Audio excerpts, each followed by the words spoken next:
അങ്ങനെ ഇപ്പോൾ ഉറങ്ങാനുള്ള സമയമായി. ഏകദേശം 10:30 മണിയായിട്ടോ. ആ ഒരു ലോറിയില്ലേ, വെസ്റ്റ് ബംഗാളിലെ ലോറി, ആ ഒരു ലോറിയിൽ നിന്നാണ് നമ്മൾ ഈ ഒരു പയ്യൻ്റെ കൂടെ ഭക്ഷണം കഴിച്ചു. ഇനിയിപ്പോൾ താങ്ക് യു, ധന്യവാദം. പിന്നെതാ ഈ ഒരു പയ്യനെ എന്താ നമ്മളെ മുത്താണ്. വന്നപ്പോൾ തന്നെ ഇതാ സ്റ്റാൻഡ് കാര്യമൊന്നും ഒരു ടെൻഷനില്ല കേട്ടോ. നേരെ വന്നു, ഇവിടെ ഇതാ സൈക്കിൾ വെച്ചു. ഇവിടെ ഇതാണ്ട് ഞാൻ CCTV ഉണ്ട്, അതിൻ്റെ അടിയിൽ തന്നെ വയ്യ വെക്കാൻ പറഞ്ഞ കേട്ടോ. ഇതാ സൈക്കിളോടെ സേഫാണ്. നല്ല തണുത്ത വെള്ളം അവൈലബിൾ ആട്ടോ, അടിപൊളി. ഓക്കെ, ധന്യവാദ്, ശുക്രിയ ഭയ്യ. ദാ ഇവിടെ AC में आप स्लीप करेगा, हम इधर अच्छी तरह स्लीप करेगा. ഞാൻ ഇവിടുത്തെ ഒരു സെറ്റപ്പ് കാണിച്ചു കേട്ടോ. ഇതാണ്, ഈ ഒരു റൂമിലാണ് നമ്മൾ കിടക്കാൻ പോകുന്നത്. ഇതൊക്കെ അടിപൊളി, നല്ല കറങ്ങുന്നൊരു ഫാനും ഉണ്ട്, ഒരു ബെഡും ഉണ്ട്. എൻ്റെ ലഗേജൊക്കെ ഇത് ഉള്ളിലേക്ക് വെച്ച് കേട്ടോ.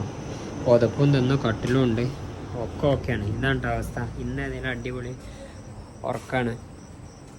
ഓക്കെ, സബീക്കോ ശുക്രിയ.